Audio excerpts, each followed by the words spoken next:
बटाटे 24 रुपये प्रति किलो आहेत आणि कांदे 28 रुपये प्रति किलो आहेत. तर 9 किलो कांद्यांच्या बदल्यात किती किलो बटाटे येतील असा प्रश्न विचारलेला आहे. गणित कशा पद्धतीने सोडवायचं ते बघा.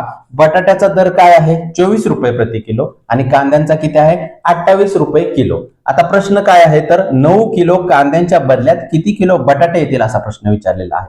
आता पहिल्यांदा 9 किलो कांद्यांचा एकूण दर काढावा लागेल. म्हणून कांद्यांचा प्रति किलो दर किती आहे 28 रुपये आणि 9 किलोचा काढायचा म्हणून 28 गुणिले 9 केलं. 28 9 किती झाले 252.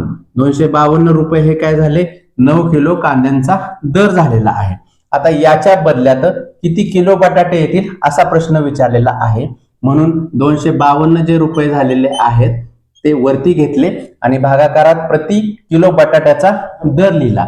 प्रति किलो बटाटे कसा आहे 24 रुपये आहे. आता ह्याला भाग घालवून घेतला.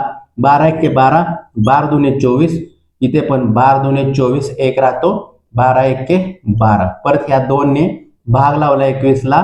बे 1 बे, बेन 10 20 एक राहतो म्हणून पॉइंट दिला. परत 0 आणि बे 5 10 म्हणजेच काय 10.5 किलो काय येणार आहेत हे बटाटे येणार आहेत. काय येणार आहेत बटाटे. कशाच्या बदल्यात येणार आहेत 10.5 किलो बटाटे हे 9 किलो कांद्यांच्या बदल्यात 10.5 किलो बटाटे येणार आहेत.